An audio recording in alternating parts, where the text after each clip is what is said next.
and cold drinks. Oh, I think you have those too. We'll just be there, okay? Well, a very good morning, good afternoon to everyone. If you would, please, I would like to introduce the wonderful event organizers at the International Paperwork.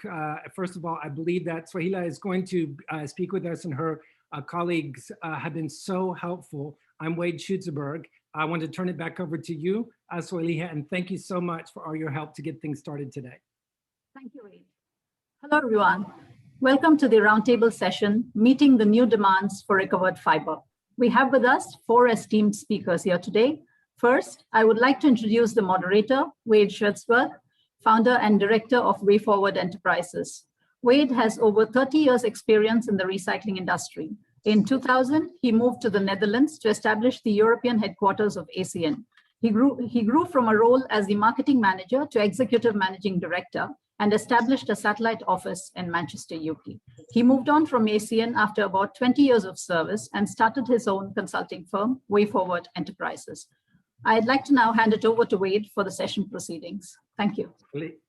Awesome. Thank you so much, Swahila. Welcome, everyone. I hope this finds you well, indeed, wherever you are in this beautiful world of ours. Again, want to quickly introduce, we have such a wonderful panel for you today. From one side, we have Marc Ehrlich, who is very much involved in the collection and sortation and the brokerage of material, not only in Europe, but across the world, with a long-standing focus in markets to the Far East and India. He's a second-generation recycler and sustainability champion in his area of Switzerland and Europe. So we're so thankful, Marc, to have you here. To give us the global perspective on trading and always your unique insight. So thank you for being here. Next to him on the right of the screen is Vikas Mahajan, who I had the pleasure years ago when traveling to India to meet him. He's ever present at the conferences in India and Europe, a very strong voice and advocate for our industry, focus on being able to trade and secure fiber. He has a father and a lineage in papermaking and pulp and a knowledge there that is just fantastic. I had a good chance to speak with both him and Marc last week, and I think you're going to be really excited to hear some of the ideas and insights. A very good afternoon to you, Vikas. Thank you for being here. And then Mr. Sami, it's so good to see you, CEO of MEPCO and really an innovator. He said, oh, I'm only young in this business, 25 years. Well, I will take that 25 years any day I could get it. I know we have a lot of people in this industry that would love to have your wisdom and experience, particularly in a unique place in the world, operating a containerboard business. So a consumer and a seller of the finished products for which recovered paper is so important. So I mentioned to him earlier, he's kind of trapped between Priscilla and Charybdis, a rock and a hard place there in the Middle East to secure fiber and logistics. And then he mentioned some other things to me, which I'll let him speak about, that I think are going to be so interesting, that we just want to welcome you, Sami. And thank you so much for taking the time to be here. Let's go ahead and get started. I'm going to give a brief overview of some items that I think are important and pertinent to this discussion. We have some particular questions that we were asked to take a look at from our event organizers. After a brief introduction from each of our 3 panelists, we'll then go into these questions. Hopefully this will give you, the audience, a bit of time to be able to reflect on some questions that you might like to ask as a result, and then we'll have a wrap up. As was mentioned in the introduction, I'm Wade Schuetzeberg. Indeed, I've been in the business for almost 30 years now, not only in North America for 10 years working for Waste Management and a joint venture of Stone Container, seeing how it is that China and the advent of export for recycled materials was going to take off not only in the 90s, but from 2000 up until about 2017, when import regulations put a kibosh, as it were, on imports and had us evolve in so many ways about how we're collecting and using recovered fiber.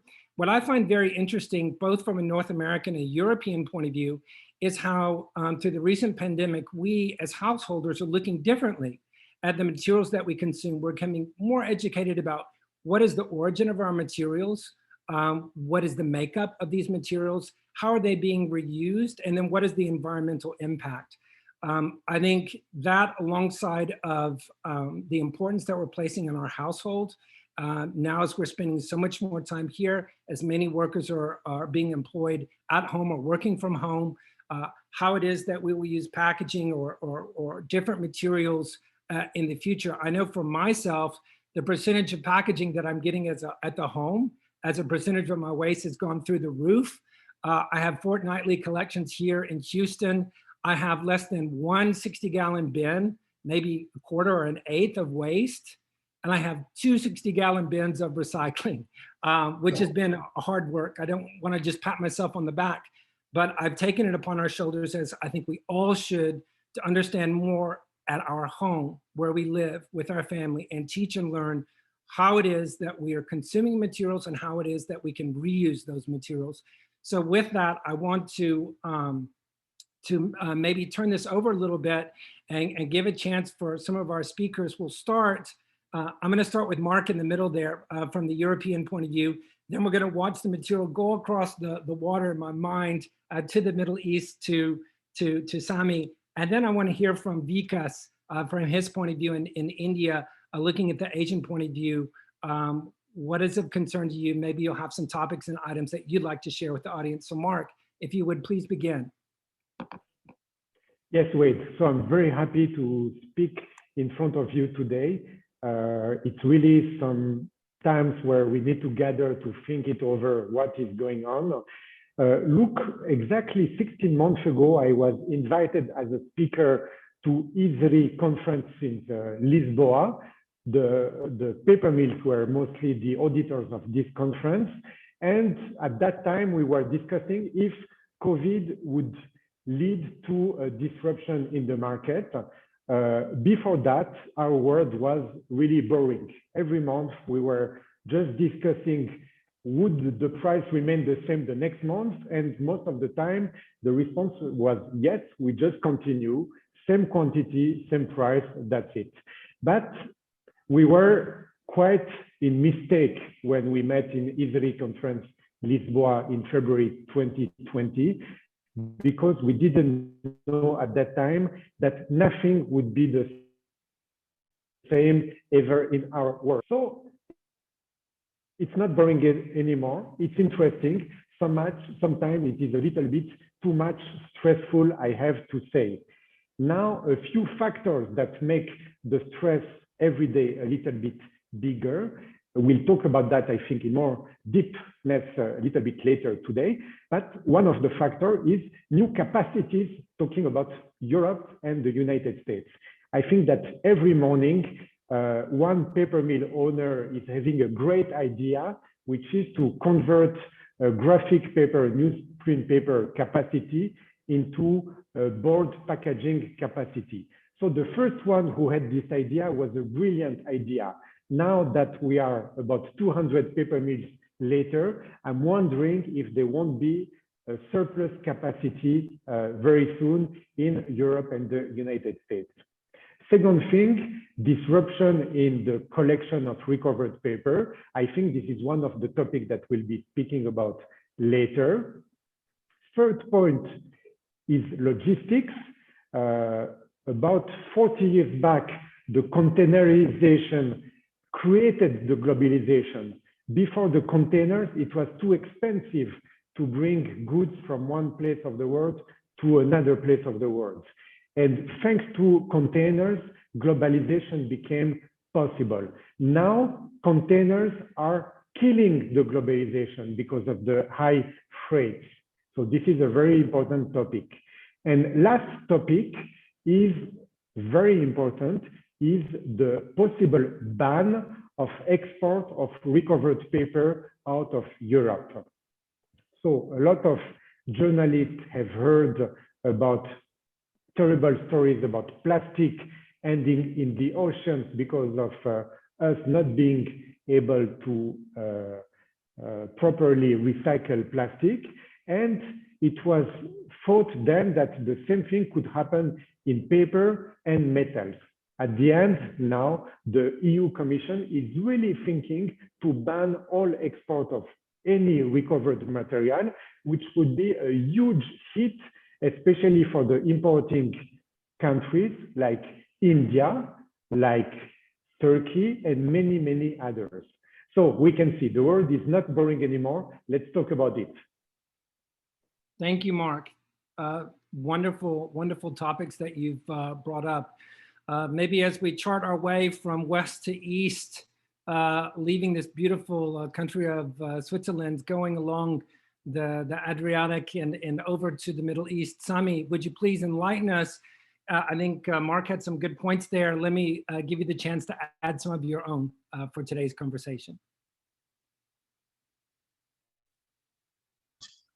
First thing I did, I was thinking to unmute, then I forget to unmute.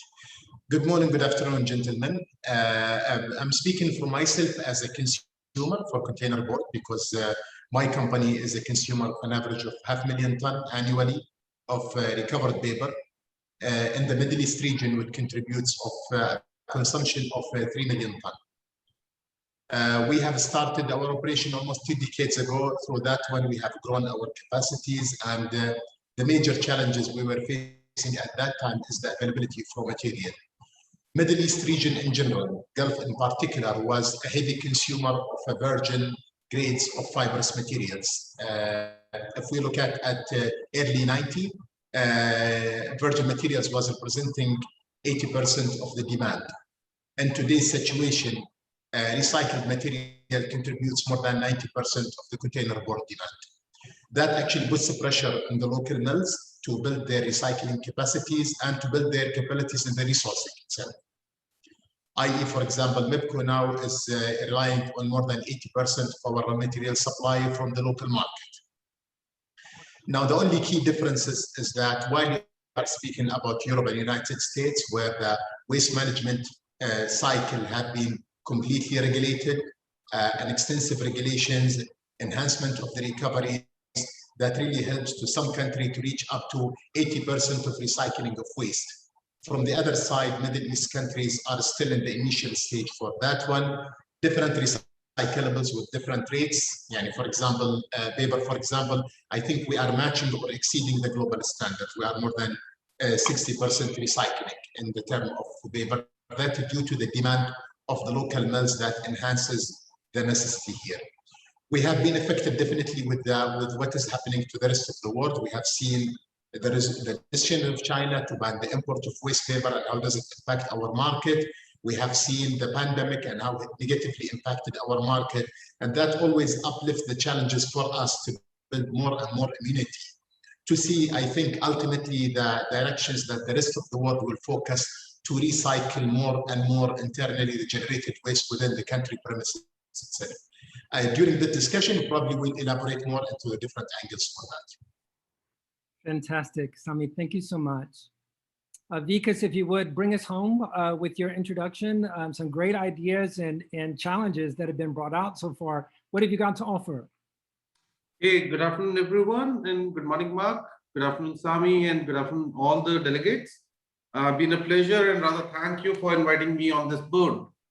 As we've heard about from Marc and Sami, as a shipper and as a consumer, definitely there are a couple of things that we have noticed in the last 2 years. And as last time I was discussing with Wade, that this pandemic definitely have brought negative things to our market. It equally has brought a lot of opportunities. Last year, I was sitting with a paper mill owner, and he told me that because COVID is like a reset button. So after 100 years, we've got an opportunity where everything is getting reset. And now with the shipping, with the logistics, with the collections, everything, it's like it's a chain. And now we understand the value of every link of the chain. With the lockdowns, the collections have disturbed.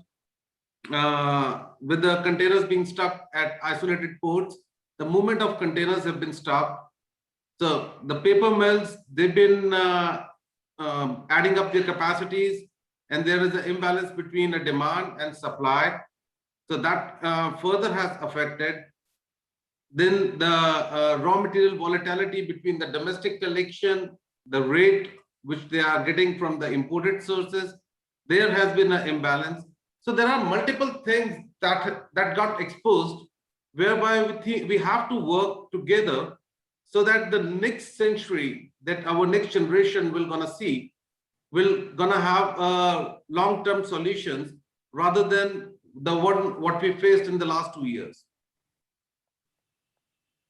Wow. Thank you, Vikas. I think there's a couple of themes or red lines that I'm hearing from this discussion, particularly a bit of concern. One is a type of, shall I call it, environmental protectionism in a new way, where countries are trying to protect the export of what we would call waste. I know a lot of people kind of get a green around the eyes and the mouth when they hear recovered paper called waste. Technically, from a Basel Convention trans-frontier point of view, it is waste. So we have to think about how it's treated. Now people are talking about bringing that back in, but I think there's a ray of hope here. And it's something I heard from you, Vikas. I hear a bit of this from the side of Sami as well. And that is the ability of native countries, those that are consuming and collecting recovered fiber, to use more of their own material. So use it at home first, recover and reuse the material at home first. I think this makes sense to me. I know as an exporter of many, many years, I didn't understand how it is that domestic mills could have this type of protectionist attitude. I know that's a little bit, let's say, spicy of me to say it like that. What are the positive aspects of keeping your material at a home? If we think about this protectionism, is it a positive thing or a negative thing? Maybe Marc, since you I know are very opinionated about this issue and probably have a unique point of view in Europe where we have a very highly developed waste hierarchy. What do you think about this style of environmental protectionism, keeping waste paper at home? Could you elaborate a little bit more on the negative or the positive aspects of it? Yes, absolutely. So first of all, you are right, Basel Convention would classify recovered paper as a waste, but we experts in this field, we totally oppose to that. We believe it's recycled material with specification. So if you are talking about Europe material, it would be EN 643. If you talk about US material, it would be ISRI standard. So it's not waste anymore, it's a commodity. Now, when you want to restrict the movement of a commodity, you have, of course, some winners, the people who can benefit of a cheap commodity, and so they can make an unfair competition to the rest of the world. And you have people who, on the opposite, lose on this constraint. In this field, the losers are the municipalities that will have to pay much more subsidies for the collection and the recycling of the recycled paper. You have the taxpayer, so you and me will have to pay much more to have that. And at the end of the day, this is only to subsidize paper mills that are located in the right place. So I don't think on a trade point of view, this makes a lot of sense. Now, if we go to the ecological point of view, I'm not sure that to go to a paper mill close to you is always the right attitude, because most of the recycled paper that is in surplus today will just be converted into corrugated in Europe and the US, but will be in the end shipped to China or to any other country that needs the packaging, because on the other hand, they have the contrary of the surplus. They need packaging for material that will be exported back to Europe and the US. So on an ecological point of view, I really don't see a huge benefit in that. Now, there will be overcapacity of paper mills in the world producing corrugated. So the real question is, where is it the most cost effective to produce corrugated? Because the supply of raw material is a very important topic, but then, as Sami said, water is very important, energy is important, labor cost, logistics. So you have so many factors that will make some paper mill beneficiaries, but will kill a lot of other paper mills. And the real question is to understand where is the best place to be located. Interesting. Very good. Well, let me direct that directly into Sami. Maybe he can speak about where is the best place to be located for paper making. Sami, maybe you can enlighten us, please. Well, definitely as a quick answer here in MEPCO. Okay, great. Can you elaborate further? With this idea of protecting waste or limiting waste, should we not have the free flow of materials? I mean, you said that you have more than 60% of your collections handled through your own collection capacity, which I think is wonderful. I know when we get to Vikas, he was telling me about how this PFR pulp being produced in India and this enlivening of the paper chain, the supply chain, maybe even the shock of the last couple of years has spurred more domestic collection and entrepreneurship in that regard. That's been a good support to the local markets. But still, they can't meet all of your needs, can they? Well, look, wait, I mean, I think this is a very important question, and really the answer for it should be really an environmental, ecological driven answer.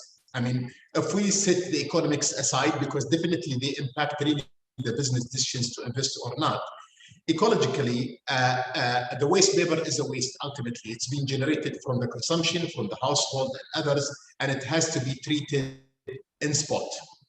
Any material that moves from one place to another, we know that it contains a minimum of 5% outthrows that should find its way to the landfill. So environmental wise, and a quick answer for it, no-brainer, definitely has to be recycled at the spot.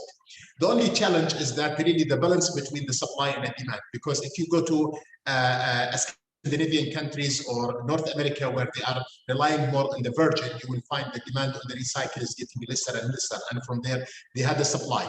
Now that supply, whether it goes to the landfill or it goes for the trading network. From the other side, the imbalance is happening in China, for example, where they are exporting a lot of product that carries a packaging material. So there is always, with the great recycling, high rates in China, still there is a demand of whether a finished product to come or a recycled material to come to beef up their demand for the operation. However, environmental wise, it has to be recycled. Definitely there is a cost fragmentations between a country that has available resources in terms of water, energy, manpower.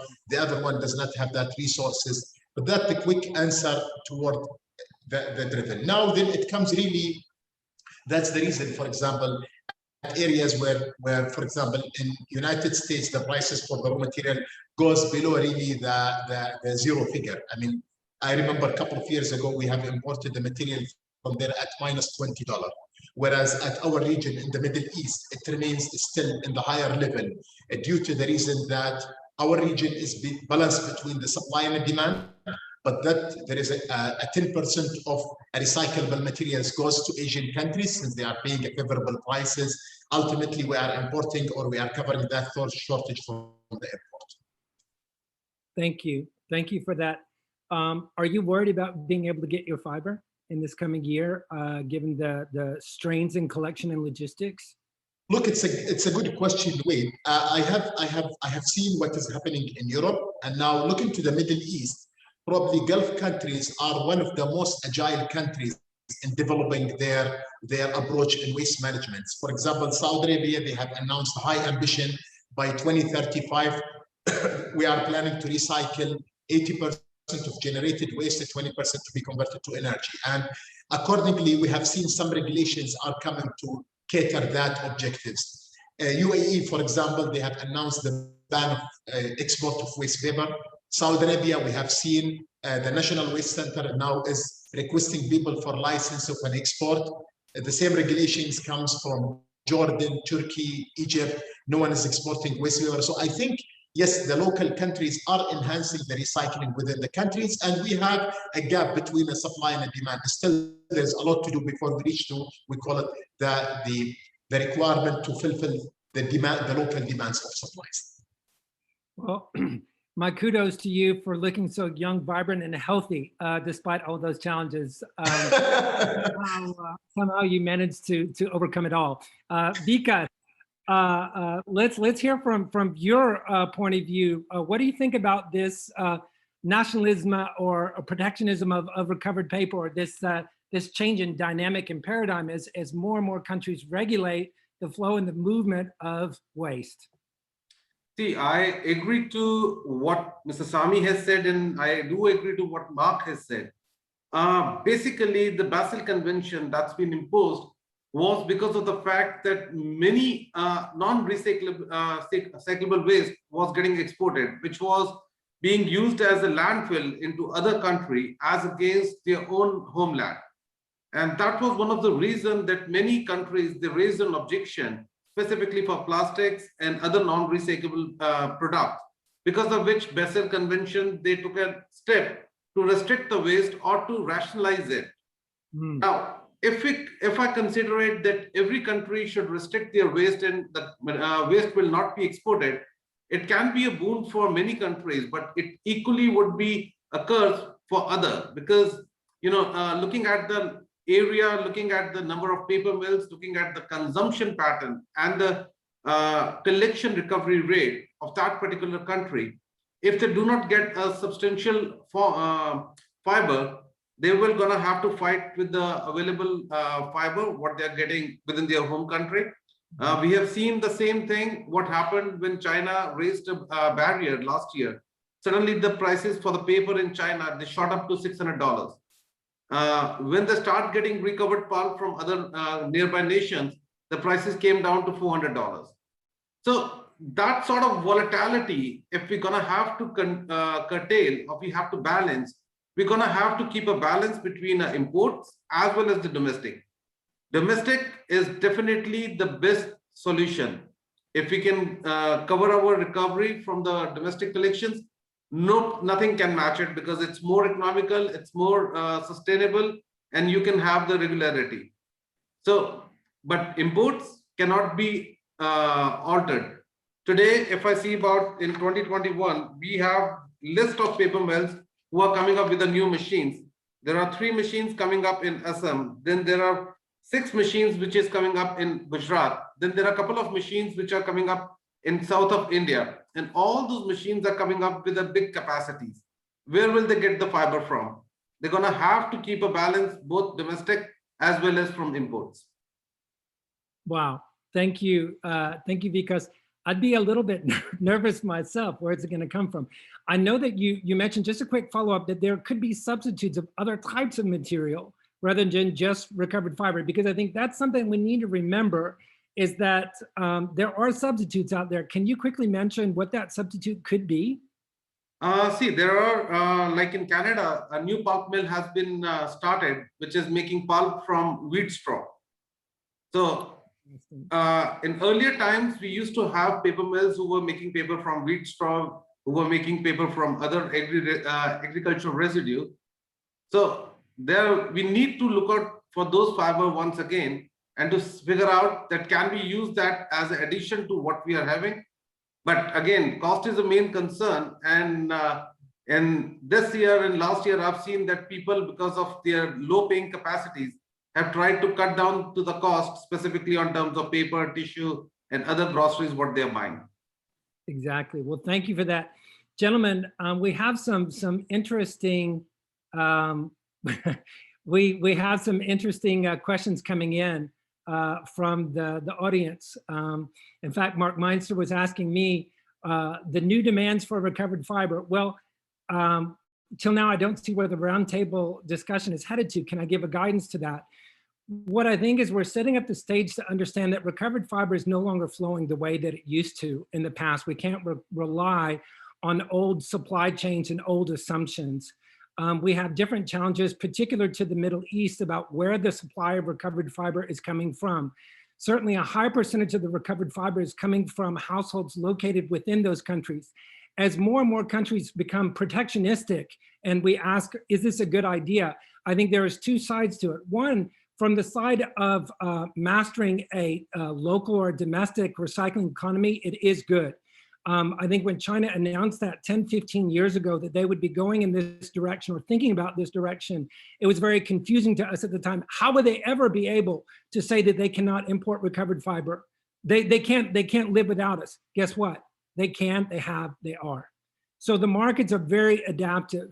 And I think we need to, in order to meet the new demands for recovered fiber, also continue to adapt. How do we do that? Well, in one way, we have a change in regulations and laws. So you see the regulations beginning to change from importing and exporting countries.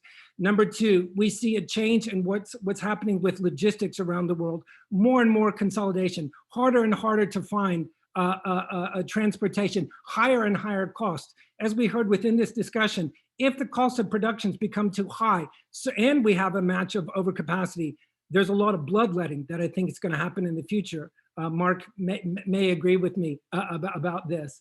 So I think we have a lot of headwinds that we are facing about the new demands for recovered fiber. In particular, Bill Moore asked a question: can the panelists speak about the typical levels of non-paper contaminants, the typical level of non-paper contaminants they are seeing in recovered paper that they buy and transact?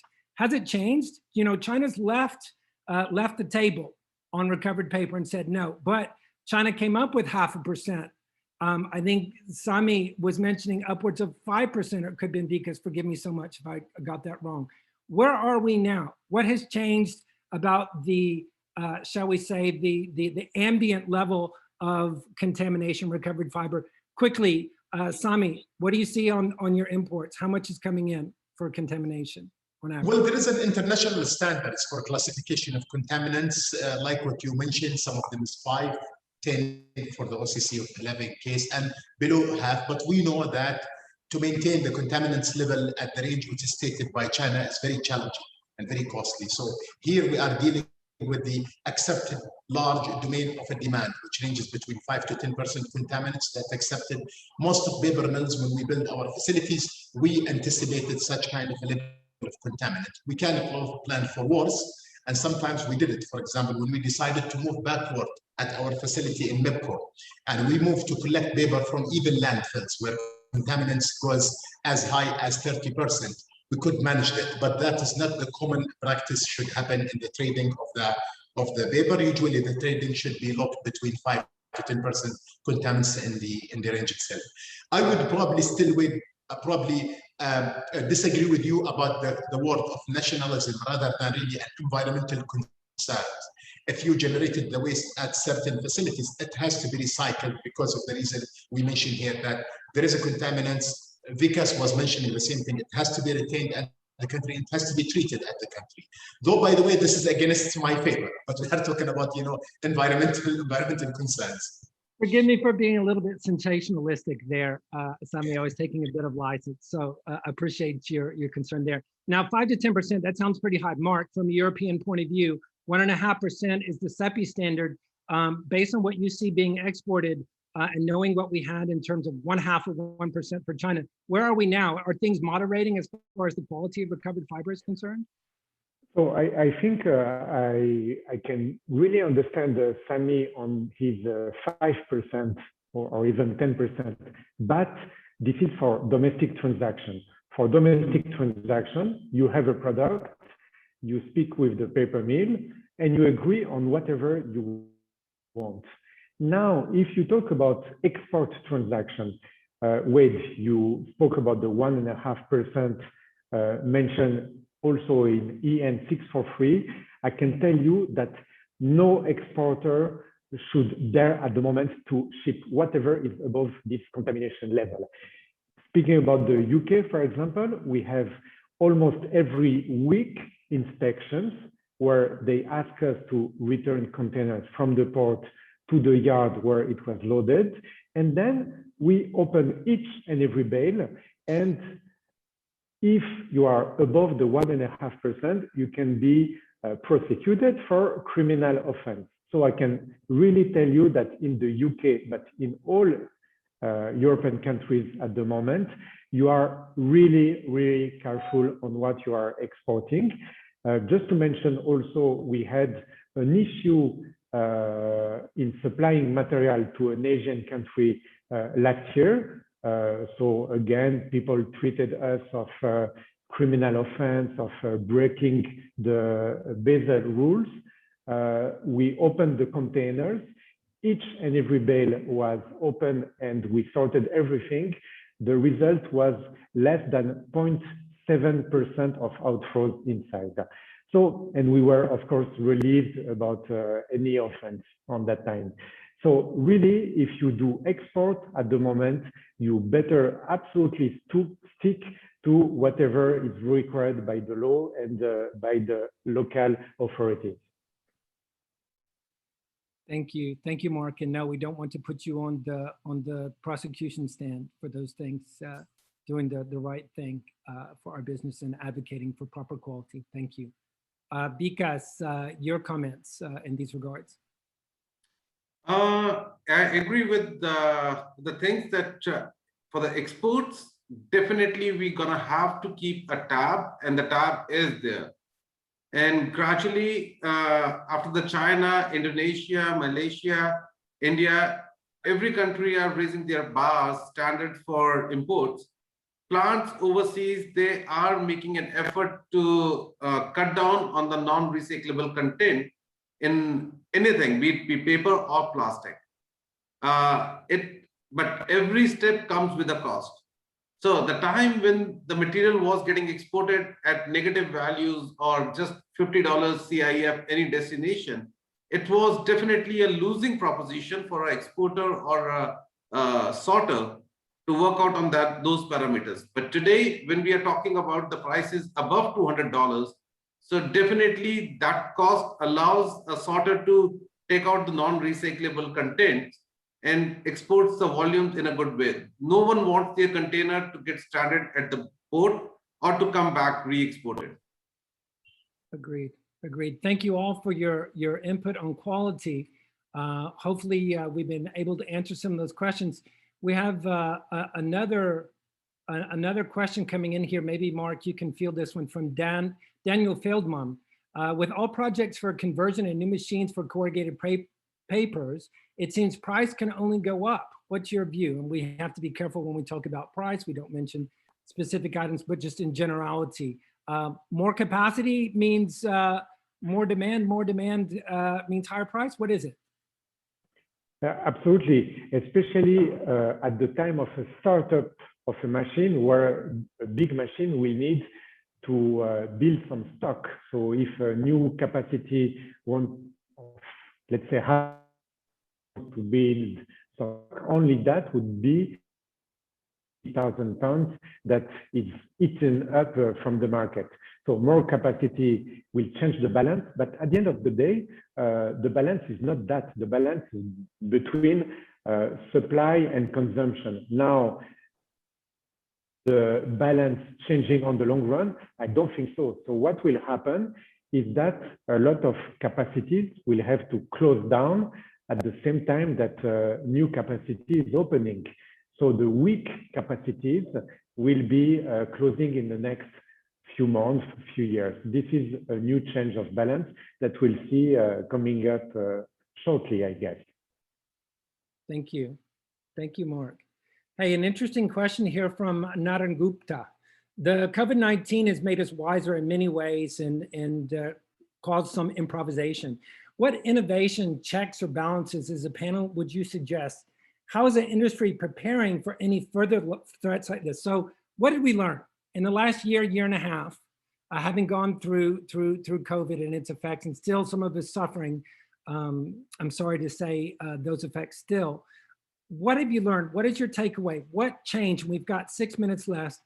One for each of you. What do you see differently in the world as it affects recovered fiber, recovered paper, and the new demands based on what you've learned in the last year and a half as a result of COVID? Sami, would you please let us know how have you changed? It's definitely, I mean, the most important lesson we learned is really how to rely on the local supplies network to enhance your operations, because like 2020, we have seen operating rate for mills drop below 85%. It created really a big stress on the supply, where we have seen that there is a real demand on e-commerce and also household consumption, which as a result, the cycle of the return materials, rather than it went to the normal circuit, went actually back to the landfill itself. It affected the supply for the material. It even affected the paper mills. to cater the requirements of production. So one of the things we learned is the supply of the material based on the local network. The second thing actually is that the resilience of the industries, how to really sustain such changes in the environment. I've seen it really, it's a great experience for us to stress test the business and the economy to pass it through this situation. That's, I think, the major took-up items after the pandemic. Awesome. Thank you so much, Sami. Marc, how have we changed? What have we learned? So we have seen that the shift from retail to household for the collection of recovered paper has led to a lot of recovered paper going to landfill. What is the lesson we have to take on that is that we need to go back to education, to educate people to do a better recycling at home, because otherwise a lot of material will continue to go to landfill. Education is not something simple, we can talk about that, but it takes 5 to 10 years to change a little bit the habits. So the sooner we start, the better results we'll have on that. Education is key. Quite agree on that. Thank you, Marc. Vikas, there you are in one of the most challenged economies and locations of the world. Looking at what has been happening with COVID, you're still very much dealing with the effects, although things have begun to improve as late, as we would all hope. How have you changed your outlook on the demand for recovered paper? We have 5 minutes left, so hopefully we'll get this one in, and then maybe one more question from the audience. Go ahead, Vikas. I would say the outlook for the demand is that a lot of improvisations on terms of sourcing the material from new origins, from the domestic, has been created. Many new countries are coming in. As recently we have seen that in the last 1 year, many new countries have also started importing, like South America, which was not a big buyer. Today, South America is a big importer of recovered paper.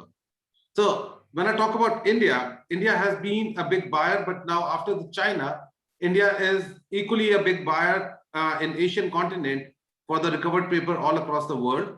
This, we're gonna have to handle it as careful as possible, but we equally have to be innovative. So this COVID has brought on one thing, that if we come on with the innovations, everything is sellable. Shifting from graphic machine to a packaging unit was an innovation. Following that is like standing in a queue. So we can always update our team to be as innovative, and there definitely is gonna be more and more profit revenue coming in, which gonna be like, equally support us in recovered fiber too. Wow. Thank you, Vikas. Yeah, innovation is key. Speaking about innovation, there's a question from the audience regarding, I think we think and talk a lot in packaging, brown and corrugated terms. There's someone here asking, will there be enough paper for de-inking for graphical production? Marc, maybe you have some insight about this. I know that de-inking grades are in good demand, and Vikas may have something to say as well. With all these mills being converted away from graphics packaging, it would seem to indicate that the demand for graphic papers has reduced, but is there enough de-inking to fill the demand for what there is? Yes, this is a very good point, because the newsprint mill really have a challenging time at the moment. They are competing for the same original material from the household with packaging paper mills. So they are really suffering at the moment, and their finished market is from far not as good. So again, I think there will be a balance in that, because we read less and less newspapers in our lives, but we still read some. We still have some free catalogs coming in our postal boxes. So a new balance has to be found there, which will take place, I think, within 6 to 12 months on that. Wow, interesting. Any other input on the de-inking or graphical side? Sami, do you have any insights? Maybe. Yeah, well, at least probably we talk about our region here. We have seen there used to be 2 de-inking facilities or 3. 2 of them has shut down. I mean, with the diminishing consumptions of writing and printing newsprints in the globe. The availability of waste paper for de-inking is becoming limited. Accordingly, the cost of the bulb, de-ink bulb, is becoming as high as virgin. We have seen a change now to use a virgin bulb instead of de-ink bulb as a replacement for facilities, at least in our container board segment, where we're producing white top. It used to be based on a de-ink bulb. Today, it doesn't make any difference to go for virgin to fulfill that requirements. So, conclusion, probably I would see that it will be a continuous diminishing of the de-inking capacities. One of them is the conversion of machines, as you can see, due to the driven that the cost and availability becomes limited, and the virgin is taking over really the side of the de-inking. Yeah. Well, thank you for that, Sami. In short, nothing is bought until something is sold, as one of my wise colleagues once taught me. So I think that there will be enough paper for de-inking graphical production as de-inking and graphical production reduces, thereby reduces the need for the input. And if there's a tightness in the input, there can be substitutes, what we talked about, innovation. Well, gentlemen, I want to say thank you all so much for your time in today's discussion. We're 16 minutes past the hour. Wherever you are in the world, except for India, I think in other places that deal with half hours, I don't know, it's always confused me. But I just want to thank you so much for the time, energy, and effort you put into the discussion today. Hopefully the audience was able to come away with something as well. Sami, Marc, and Vikas, bless you all.